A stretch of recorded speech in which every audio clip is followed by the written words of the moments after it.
Pemirsa, raksasa telekomunikasi Tiongkok Huawei kini tampaknya sedang mencari pendapatan baru untuk mengimbangi penurunan penjualan akibat sanksi dari Amerika Serikat yang menekan penjualan Huawei ke luar negeri.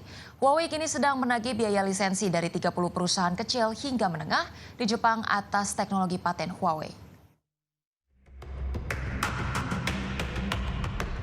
Huawei Technologies mencari biaya lisensi dari sekitar 30 perusahaan kecil hingga menengah di Jepang terkait penggunaan standar teknologi yang dipatenkan Huawei. Hal ini menandakan ketergantungan raksasa telekomunikasi Tiongkok yang terkena sanksi alternatif pada pendapatan seperti itu. Huawei mencari biaya dari produsen yang menggunakan komponen yang disebut modul komunikasi nirkabel, bahkan dari bisnis kecil yang hanya memiliki 100 pekerja atau lebih. Sangat tidak biasa bagi pabrikan besar untuk langsung bernegosiasi dengan klien kecil mengenai biaya paten.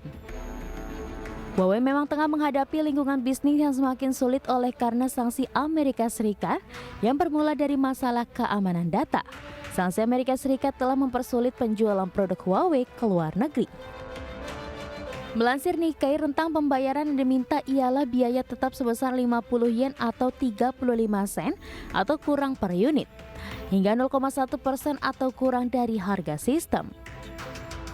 Huawei memegang bagian besar dari apa yang disebut sebagai paten standar esensial yang sangat penting digunakan untuk standar komunikasi nirkabel seperti 4G atau Wi-Fi. Peralatan yang dibuat oleh perusahaan lain yang sesuai dengan standar tersebut juga menggunakan teknologi yang dipatenkan Huawei. Artinya jika Huawei menuntutnya, banyak perusahaan yang menggunakan perangkat terkait yang terhubung ke internet harus membayar royalti paten.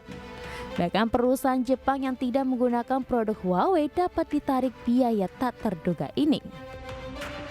Di satu sisi, banyak perusahaan kecil dan menengah tidak terbiasa dengan negosiasi paten, sehingga tindakan Huawei ini menimbulkan kekhawatiran tentang penandatanganan kontrak dengan persyaratan yang tidak menguntungkan.